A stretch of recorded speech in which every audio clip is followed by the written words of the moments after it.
sumarse a nuestro podcast en el día de hoy. Vamos a estar hablando acerca de la inteligencia artificial. Es un tema que nos apasiona, sabemos que es un tema amplio, complejo, difícil de sintetizar, pero gracias a la ayuda de ChatGPT pudimos sintetizarlo un poco para el día de hoy. Es básicamente la inteligencia artificial hace referencia a una ciencia computacional de ingeniería, donde se suelen realizar tareas que eventualmente o habitualmente requieren de la participación e inteligencia humana para ser llevadas a cabo a través de diferentes algoritmos, desarrollos, programas computacionales que permiten aprender y tomar decisiones, ¿no? En este ámbito también hay diferentes áreas de trabajo que están involucradas dentro de lo que se denomina inteligencia artificial. Dentro de ellas encontramos Machine Learning, que es aprender a partir de los datos sin proponernos explícitamente programarlos. Asistentes virtuales que interpretan el lenguaje humano. Hay otra área que es visión computacional, que reconoce y entiende la información visual, que en función de después la aplica. Y robótica, que permite a las máquinas mover e interactuarse con el entorno, ¿no?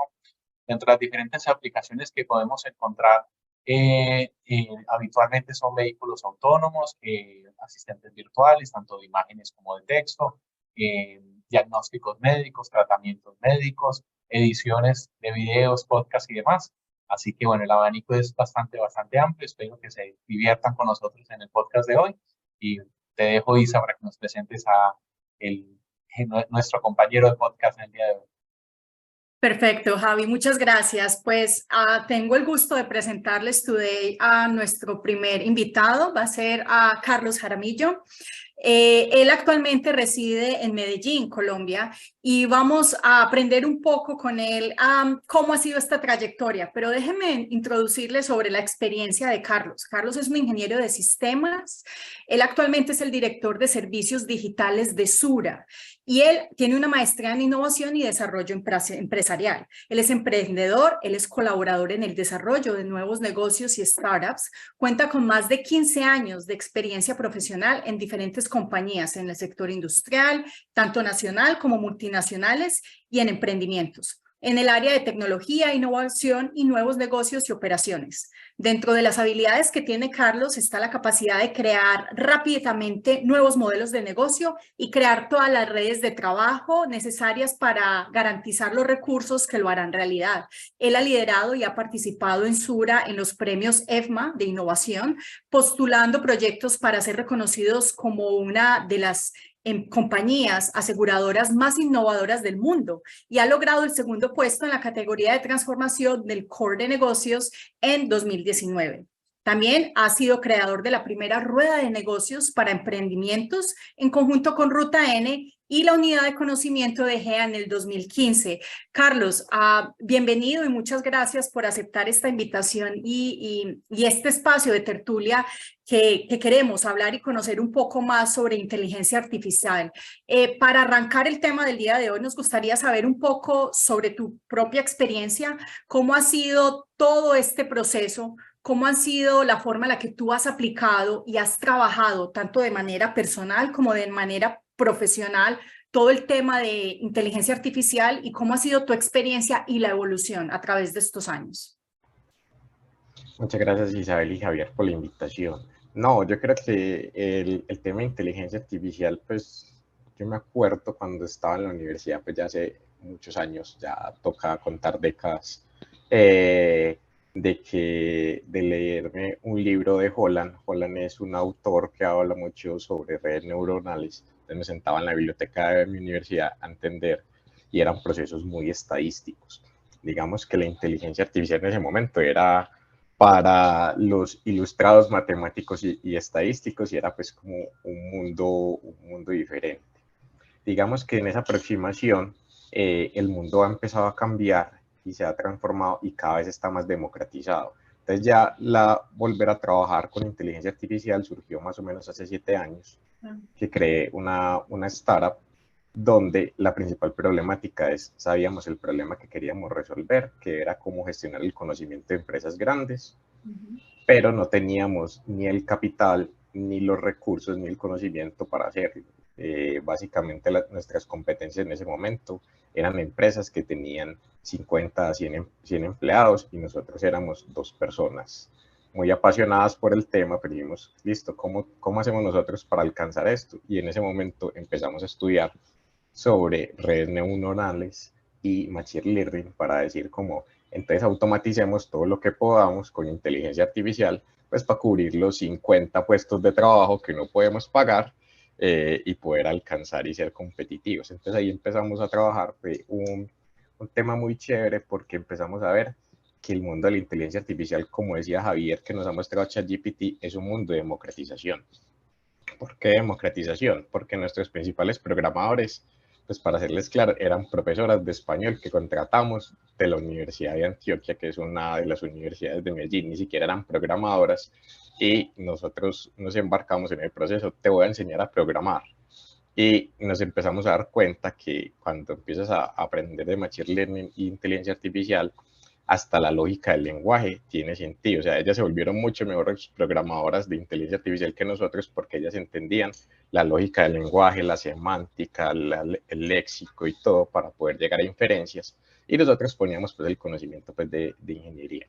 Entonces ahí lo importante, digamos, hoy en día es que ya es algo que está al alcance de todo el mundo. Pues sí, con ChatGPT lo hemos mirado. Ya en el entorno empresarial empezamos a ver que tiene muchas aplicaciones.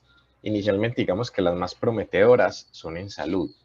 ¿Por qué en salud? Porque la salud tiene un reto muy importante que es la cobertura. Entonces, cuando hablamos de cobertura, la inteligencia artificial, ¿qué permite? Que la salud esté en cualquier parte, en cualquier momento, sin depender de un profesional. Al final, un médico que te ofrece, a través de su experiencia, te ofrece un diagnóstico o una guía para que tú enfrentes una enfermedad que estás cursando o unos síntomas que tienes, que al final el médico lo que te hace es que te disminuye el grado de incertidumbre que tú tienes para que tú puedas empezar un tratamiento. Entonces, con la inteligencia artificial lo que hace es que coge todo este conocimiento que está agrupado y que incluso te permite llevar el conocimiento de los mejores médicos del mundo a un lugar, por ejemplo, como una aldea en África, donde no solo necesitan un computador, donde básicamente la persona ponga qué siente y la inteligencia artificial, en este caso, por ejemplo, ChatGPT o cualquier otro chat, de eso puede leer los sentimientos de la persona, qué tan angustiado está cuando está contando las cosas, los síntomas, los puede contrastar contra millones de datos y millones de bases de datos de hospitales en el mundo. Puedes subir si tienes fotos y empezar a contrastar y te puede dar un diagnóstico que puede que no sea 100% correcto, pero sí te da una aproximación dependiendo de unos niveles y donde estamos viendo ya algoritmos que están llegando a niveles de diagnóstico entre el 70, el 80%, que incluso es muy bueno pues comparado con algunos médicos. Digamos que ahí hay un punto muy importante de cómo empezar a hacer ese tipo de cosas. Y cosas pues, generales que nosotros vemos en la cotidianidad, por ejemplo, en temas de movilidad, en temas de seguros, en temas de innovación, en temas incluso de perspectivas, donde poder analizar esa cantidad de conocimiento le permite a la gente ser más productiva, que es una falsa creencia que a veces tenemos de la inteligencia artificial que nos va a reemplazar a todos y va a gobernar el mundo. No, básicamente en el estado que está actual, que tiene una buena democratización, es una herramienta para ser más productivo. Lo que tú antes hacías en 4 horas analizando información, hoy en día lo puedes hacer en 1 hora o incluso en media hora, sabiendo utilizar la herramienta y siendo muy crítico de validar la información que te da, que es uno de los grandes retos que tiene la inteligencia artificial. Y aquí aprovecho, Carlos, a preguntarte y que creo que ya en parte lo has ido como respondiendo, pero ¿qué limitaciones y oportunidades y desafíos vas viendo, te vas encontrando vos como emprendedor que va utilizando este tipo de herramientas? Y me imagino que también de curioso que va explorando otras, ¿no? ¿Cuáles vas entendiendo que vas viendo como la limitación, las oportunidades o desafíos alrededor de la inteligencia artificial? Listo, yo creo que la principal limitante es que todas las personas están pensando que solo existe un tipo de inteligencia artificial, como tú decías al principio, Javier, existen varios tipos de inteligencia artificial. Por ejemplo, ChatGPT es una herramienta que se basa en modelos de lenguaje amplios, que son entrenados por muchos parámetros.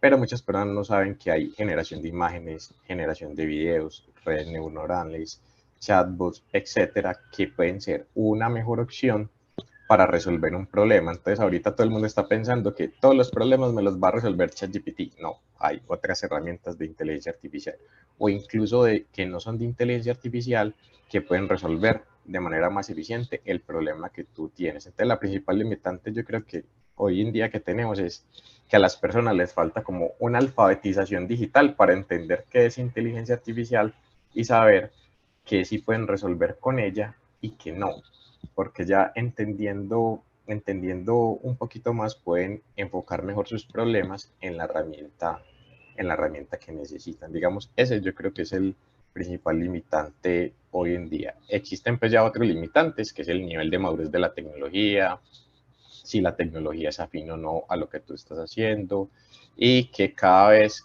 y que muchas veces las personas, aquí súper importante que es la mentalidad de emprendedores, que la inteligencia artificial es un aprendizaje constante y es de hipótesis e iteración, porque lo más probable es que en los primeros 5 intentos no logres el resultado que es, entonces te puedes frustrar, como no, esto no está funcionando, no estoy resolviendo, pero entender que necesito que la inteligencia artificial aprenda para que cada vez me dé un resultado mucho mejor. Perfecto, Carlos. Te preguntamos, ahora ya que conocemos más o menos sobre la perspectiva, la evolución y como esos desafíos que se están presentando, ¿cómo serían temas críticos ya como de propiedad intelectual y temas que competen a las personas y preocupan, por lo que tú hablas, que también puede generar incluso imágenes? Entonces estaríamos hablando de un tema de pronto de responsabilidad, de pronto con la creación de contenidos, en donde estamos hablando el tema de desinformación y misinformación, de cómo tener esas herramientas para que las personas tengan la forma de entender, ¿cierto? Cómo las puede afectar, qué es real, qué no es real y cómo saber esas barreras. Listo. Yo creo que es súper importante conocer el tema de propiedad intelectual, pero es un gran reto, uno de los grandes retos que tiene la regulación, que ese es importante, la regulación sobre inteligencia artificial hoy no existe. Hoy la mayoría de gobiernos del mundo está súper preocupado, esto está creciendo de manera exponencial y yo ni siquiera sé qué está pasando. Pues creo que ayer o hoy fue la reunión del presidente Biden con Sundar Pichai de Google y con Sam Altman de OpenAI, porque él quería como, yo quiero entender para poder saber que si me debo preocupar o no me debo preocupar. Entonces, la falta de regulación hace que estemos en una línea gris en todos los temas de propiedad intelectual y en todos los temas de responsabilidad que se deben tener de cara a la inteligencia artificial.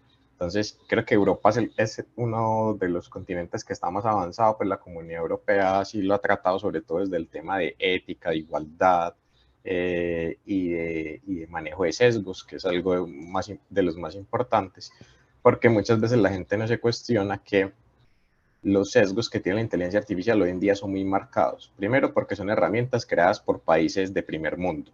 Entonces, si un país en desarrollo de tercer mundo lo utiliza, va a ver que las respuestas están sesgadas siempre a todo lo que el primer mundo piensa que es su país. Entonces, eso es súper importante.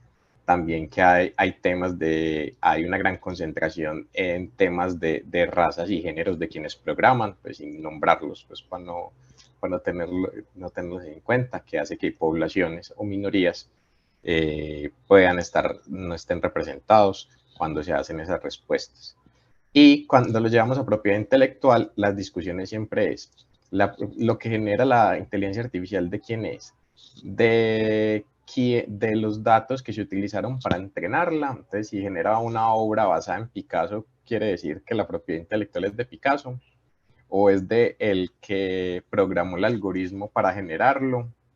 Entonces, o si tiene que pagar royalties sobre esa información, entonces la propiedad intelectual es tuya, pero todo valor agregado o ingreso que tengas le tengas que pagar a Picasso o a sus descendientes porque es una obra original tuya, pero puede derivar de ese pedazo, o incluso la responsabilidad de si hace algo malo, quién es el responsable, la empresa que creó el algoritmo, el que lo utilizó.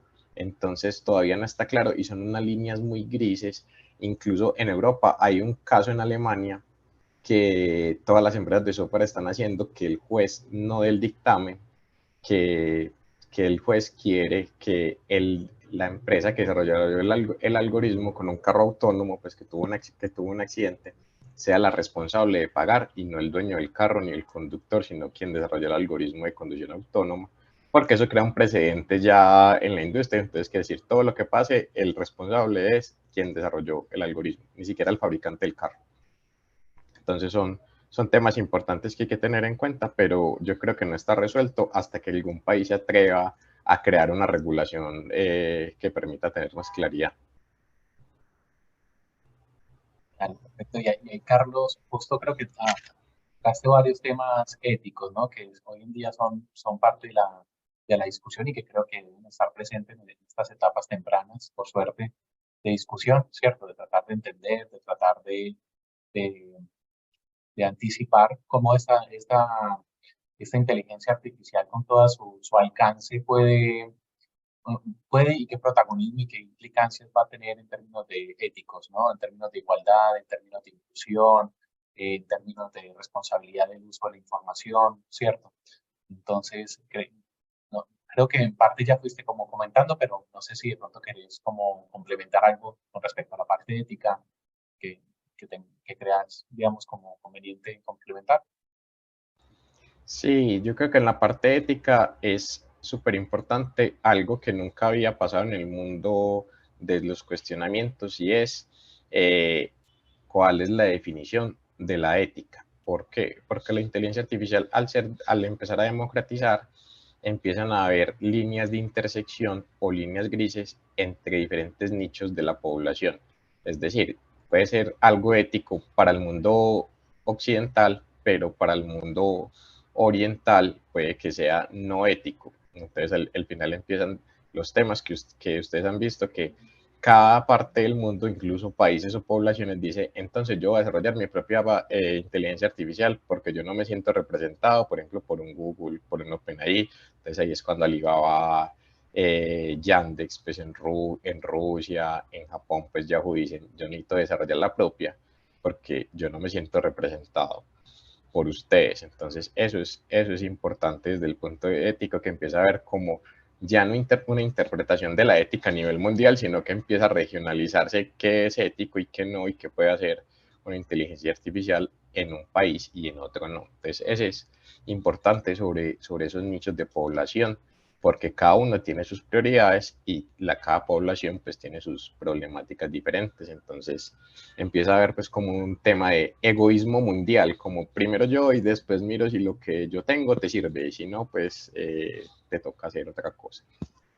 Entonces, ese es importante. Y la otra es que en los temas éticos, las personas estamos empezando a tomar decisiones basadas en inteligencia artificial, sin tener entrenamiento, por ejemplo, en temas de sesgos cognitivos. Un ejemplo muy importante pues que ustedes ven en sus vidas es el sesgo cognitivo basado en la información.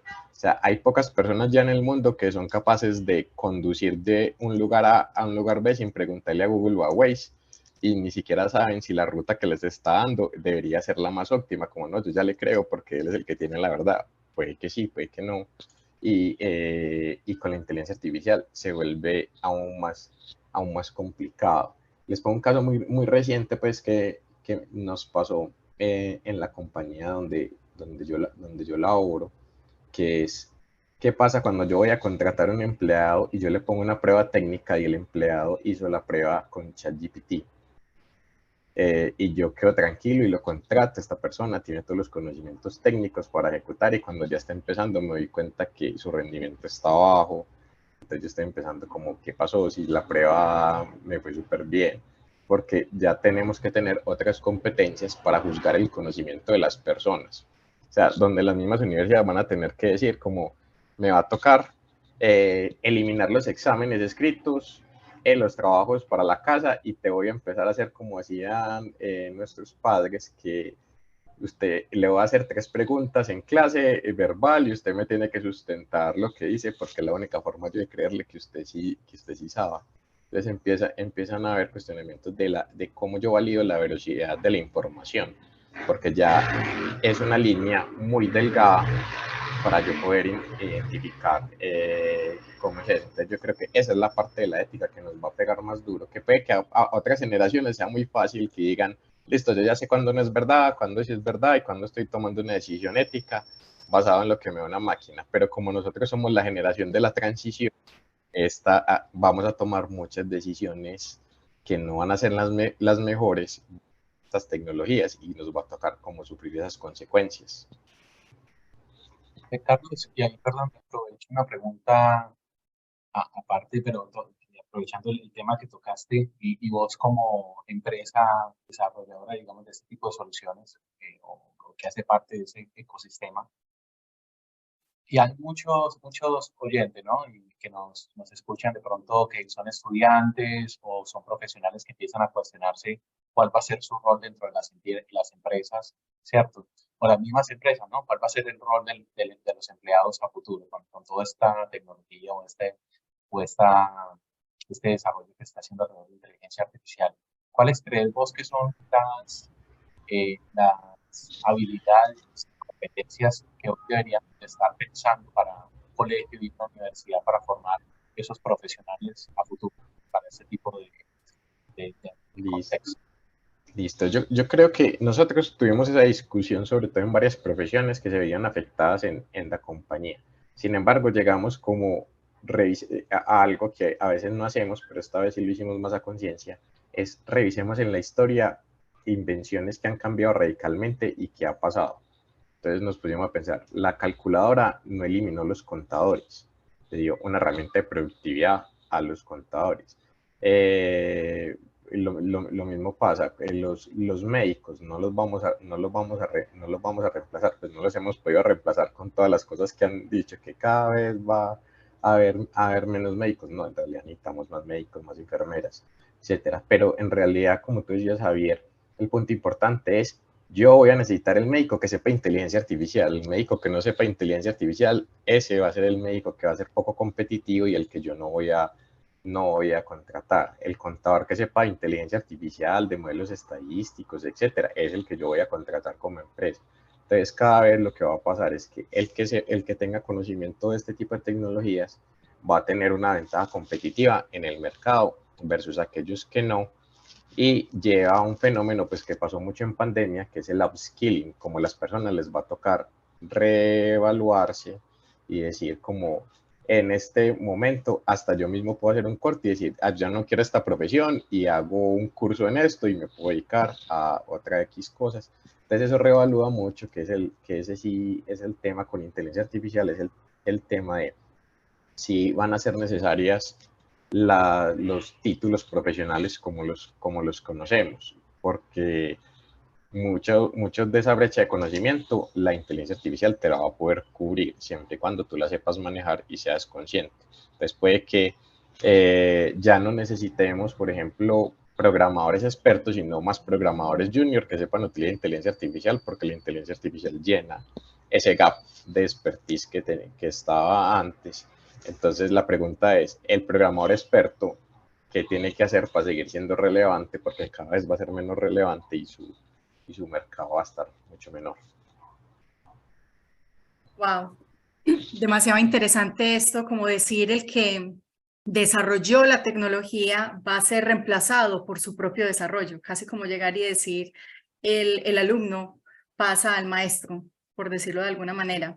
Pero ahora, tomando el ejemplo que hablaste de cómo la academia necesita sumar en la parte práctica, de decir, vamos a tomar 3 ideas para ver si realmente tienes el conocimiento, quiero pegarme a eso para hacer el cierre de este podcast. Y me gustaría, Carlos, que en este momento como que reflexionaras y nos dijeras como en 3 puntos o 3 ideas, como elementos para quedarnos con inteligencia artificial, porque es un tema que genera ansiedad, es un tema que genera el cuestionarnos qué va a pasar, gobiernos y empresas no saben si, como decimos, es una herramienta que va a ser buena o por el otro lado va a ser algo que va a entrar y acabar y a cambiar, ¿cierto? Las cosas como las sabemos actualmente, pero ¿con qué nos podríamos quedar el día de hoy? ¿Cuáles serían esos 3 elementos o esas 3 ideas como para tener en cuenta esto es lo que está pasando y esto es a lo que hay que atenernos y hay que tener en cuenta con inteligencia artificial? Listo, yo creo que la principal conclusión que todos tenemos que tener es no nos va a quitar el trabajo ni nos va a reemplazar. Ese es como el primero.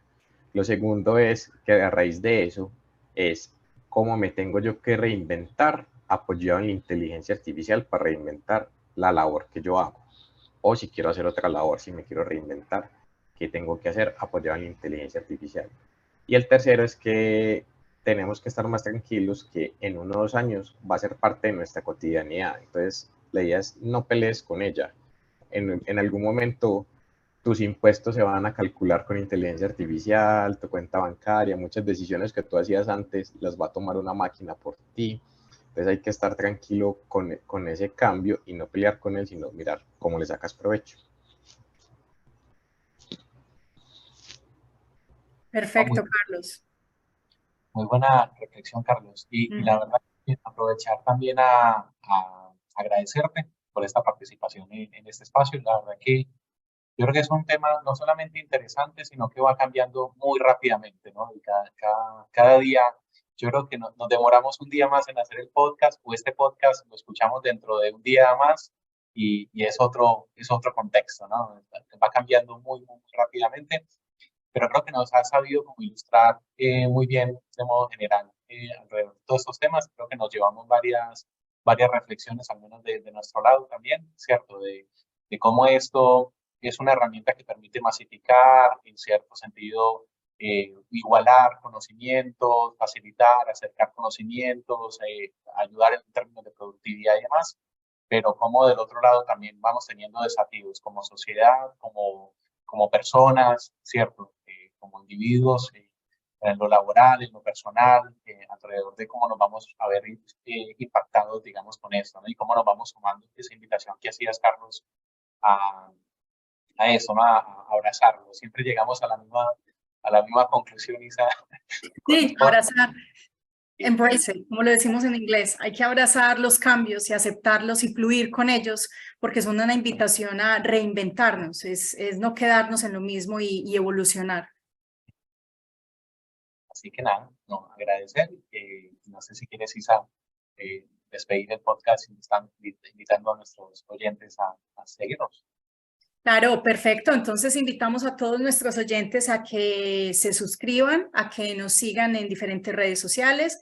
Estamos en podcast, en Spotify, estamos en YouTube y que tengan en cuenta que este podcast es una invitación, es una tertulia para hablar y descubrir temas actuales donde nos reunimos a entender diferentes puntos de vista desde diferentes localidades. Howie está en Argentina, Carlos está en Colombia y yo estoy en Los Ángeles. Les damos muchas gracias por seguirnos y nos mantienen también informados qué temas les gustaría saber más y podríamos abordar y generar más tertulias y este espacio en Divergent Thinking. Muchas gracias.